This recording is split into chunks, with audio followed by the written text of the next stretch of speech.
Mais il y en a plein, il y a plein de blessés qui continuent à aller manifester. Moi j'en ai pas. Non, je pense qu'il faut... Je m'appelle David Brelanstein, j'ai 39 ans, 40 ans à la fin du mois. J'habite dans l'Aube.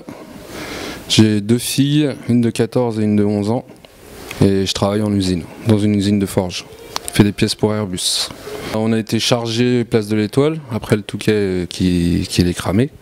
On a été chargé, on est redescendu. Et j'ai vu en fait que ça commençait à regazer un peu. Du coup je me suis écarté au milieu pour pas prendre de trucs. Et au fait au moment que je descends, bah, je lève la tête, je prends ma clope, je lève la tête, je tourne et je prends le tir de LBD en pleine tête. J'ai été emmené par les strict médics. Je suis tombé, en fait, je me suis accroché à une dame parce que je voulais pas que la foule elle avance. Du coup, elle a appelé les stricts et ils sont venus. On a été regazés 2-3 fois même. Et du coup, ils m'ont retransporté dans un endroit plus calme. Et après, ils m'ont emmené voir les SAMU. Alors que les forces de l'ordre ne voulaient pas nous laisser passer pour que je puisse monter dans la voiture, dans le camion. Donc voilà. Bloqué ? Oui, ils ont bloqué, ouais. Ils ont bloqué, même moi, la tête pleine de sang. Ils ont eu bloqué quand même le truc. Et là, tu as été emmené à l'hôpital Ouais, j'étais emmené à l'hôpital le samedi soir et ils m'ont opéré pour recoudre un peu pour que ça évite de saigner. Ça saignait encore beaucoup. Et ils ont fait le scanner après. L'IRM, c'est ça. Donc après, le verdict, normalement, c'est que j'ai perdu mon œil. Je pense que c'est masculin. Je pense que c'est le... Pouvoir d'achat, on n'en a plus. On travaille, on se lève tous les matins, moi et ma femme. On n'arrive même plus à vivre en fait. J'ai 2 enfants, qu'est-ce qu'on va leur laisser plus tard? Voilà. On touche notre vie, parce qu'on travaille quand même en usine et ma femme est postière. On gagne quand même pas le SMIC, mais on n'arrive même pas à s'en sortir. Donc il faut que ça bouge. Ça fait longtemps qu'on attend ça. Ça fait longtemps. Petit moment de révolution, voilà. Pour toi, c'est une révolution Voilà, c'est ça. C'est depuis une trentaine d'années qu'on attend ça.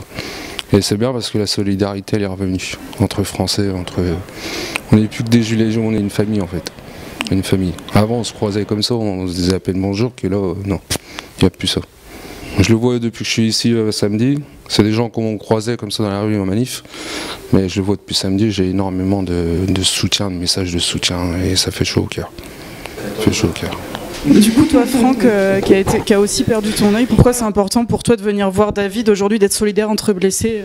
Parce que déjà, moi, en étant perdu un œil, quand il ira pas bien, comme là, il va pas trop bien, je peux l'aider. Comment vivre avec un œil en moins, comment s'en sortir, lui donner des conseils, comment on fait nous, avec tous les blessés qui a eu les réunions.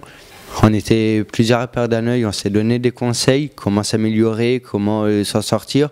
Donc, puis c'est important d'être là avec David pour lui montrer notre soutien, qu'on ne l'abandonne pas, qu'on est tous avec.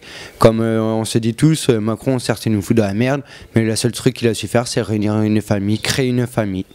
Donc tous les blessés qu'il y aura, on ira les voir, on sera avec eux et on ne lâchera pas, on ira jusqu'au bout.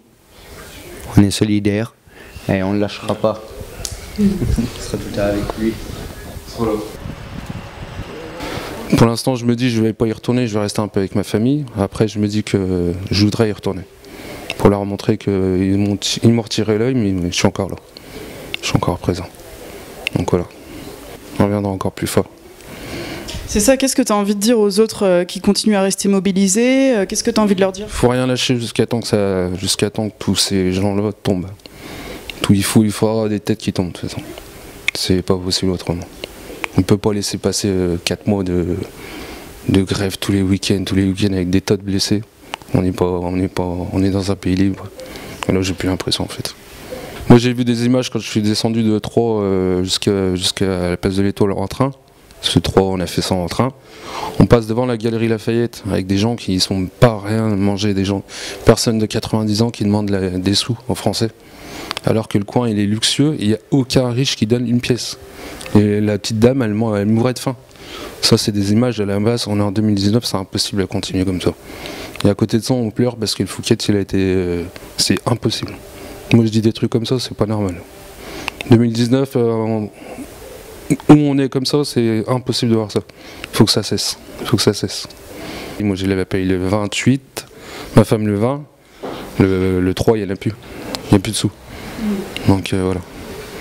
Donc on travaille tous les deux, on se lève tous les matins, on trime notre vie, on supporte des chefs, on supporte la hiérarchie maintenant qui sont de plus en plus insupportables et on n'arrive pas à manger. On n'arrive pas à faire les plaisirs, on n'arrive pas à rien faire. Du pouvoir d'achat déjà. Qu'on arrête de laisser les gens dans la rue. Il y a des gens, moi je connais des gens, ils travaillent, ils n'arrivent même pas à vivre dans un appartement. Ils sont dans la rue, c'est pas possible. À côté de ça, tous les 4,40, tous les trucs comme ça, ils s'en mettent plein les poches et nous, à côté de ça, on crève de faim. Donc non, c'est plus... Voilà. Il y en a beaucoup d'ailleurs qui nous disent qu'ils n'ont plus rien à perdre, en fait, qu'ils sont prêts à aller au bout. C'est ça. Moi pourtant, franchement, je suis resté pacifique depuis le 17 novembre. Ce week-end, j'avais envie, mais j'ai rien fait. Et au final, je me prends un tir de LBD dans la tête alors que j'ai rien fait. Donc je me dis, si le pacifiste arrive à un moment, il va peut-être monter un peu au crâne quand même. Donc voilà.